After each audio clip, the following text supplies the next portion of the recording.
Chapter 11. Rhythm. Everything flows out and in, everything has its tides, all things rise and fall, the pendulum swing manifests in everything, the measure of the swing to the right is the measure of the swing to the left, rhythm compensates. The Kybalion.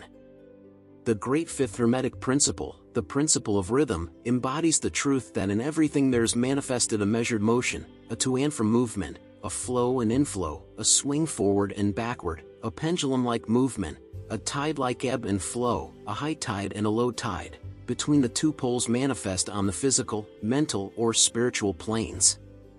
The principle of rhythm is closely connected with the principle of polarity described in the preceding chapter.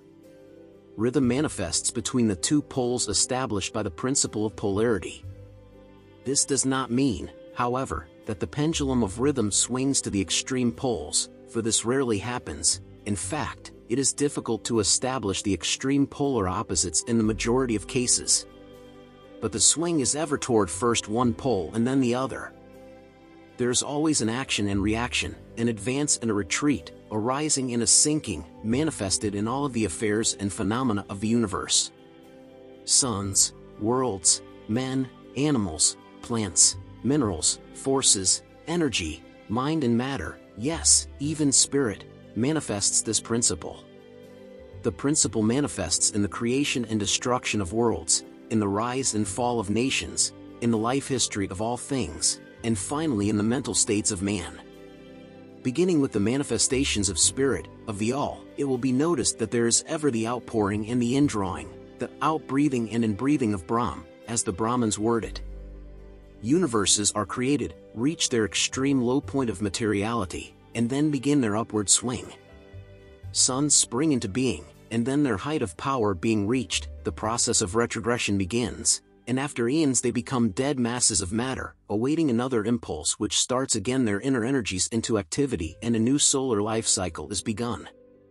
And thus it is with all the worlds, they are born, grow and die, only to be reborn.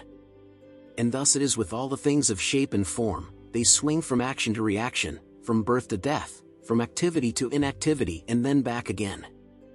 Thus it is with all living things, they are born, grow, and die, and then are reborn. So it is with all great movements, philosophies, creeds, fashions, governments, nations, and all else, birth, growth, maturity, decadence, death, and then new birth. The swing of the pendulum is ever in evidence. Night follows day, and day night. The pendulum swings from summer to winter, and then back again. The corpuscles, atoms, molecules, and all masses of matter, swing around the circle of their nature. There is no such thing as absolute rest, or cessation from movement, and all movement partakes of rhythm. The principle is of universal application.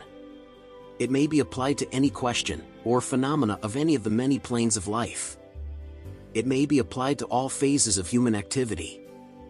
There is always the rhythmic swing from one pole to the other. The universal pendulum is ever in motion. The tides of life flow in and out, according to law. The principle of rhythm is well understood by modern science, and is considered a universal law as applied to material things.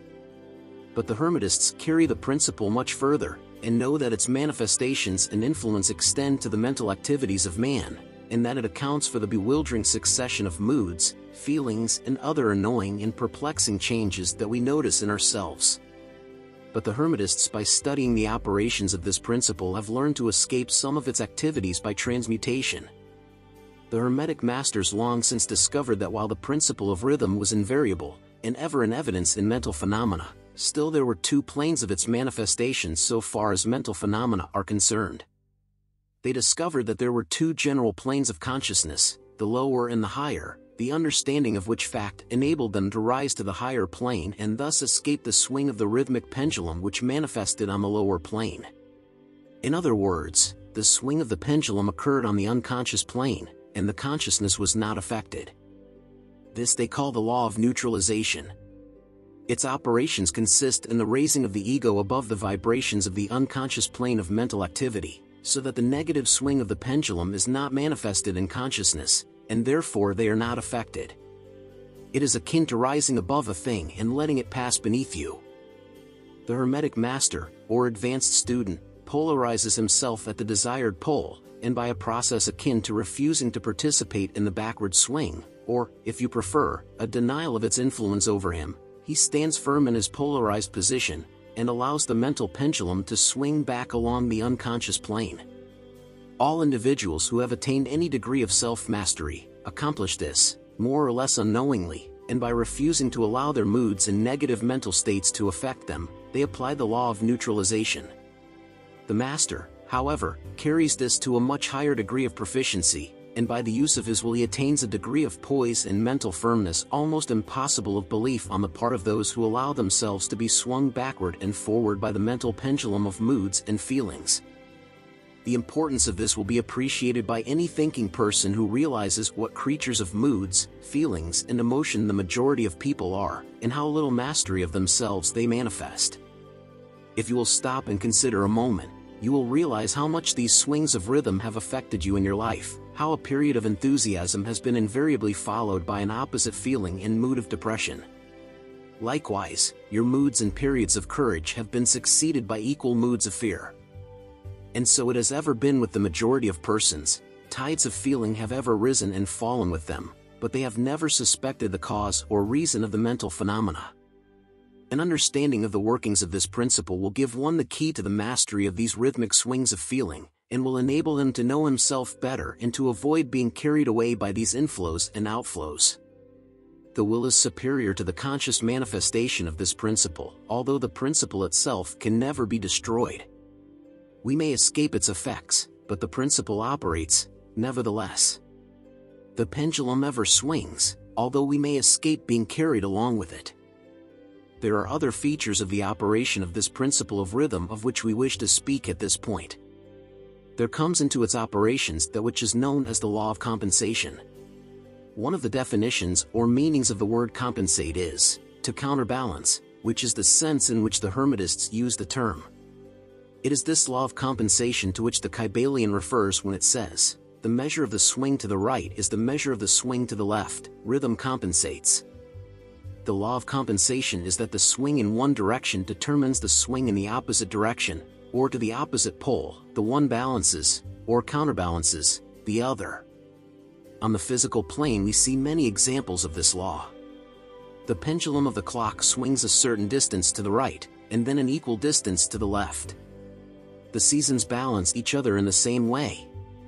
The tides follow the same law. And the same law is manifested in all the phenomena of rhythm. The pendulum, with a short swing in one direction, has but a short swing in the other, while the long swing to the right invariably means the long swing to the left. An object hurled upward to a certain height has an equal distance to traverse on its return.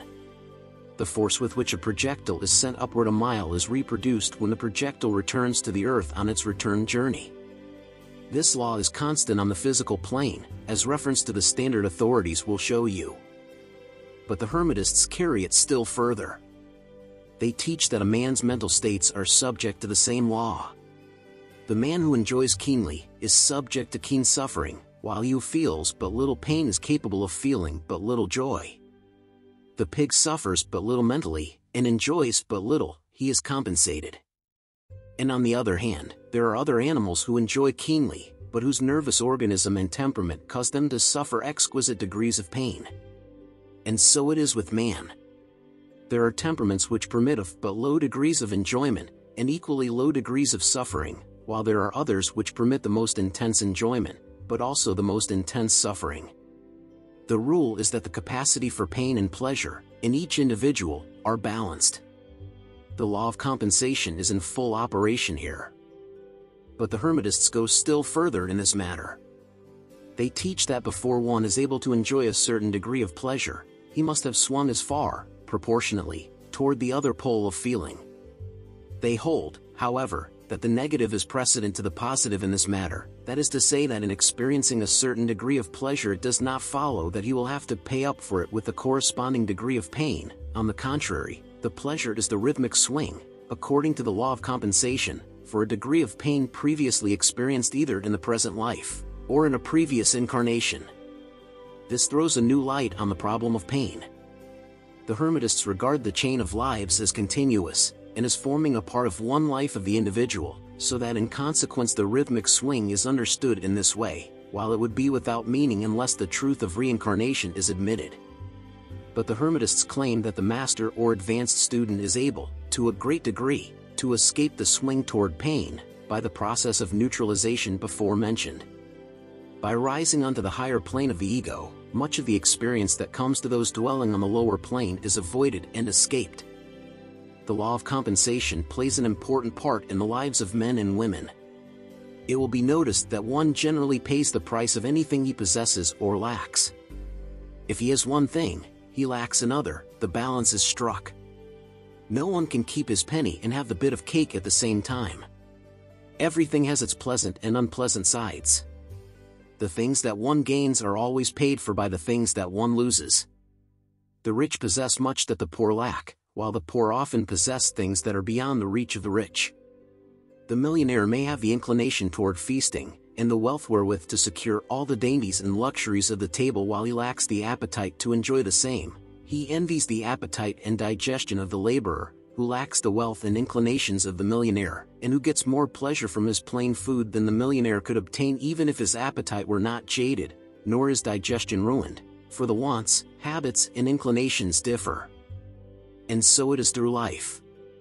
The law of compensation is ever in operation, striving to balance and counterbalance, and always succeeding in time, even though several lives may be required for the returned swing of the pendulum of rhythm.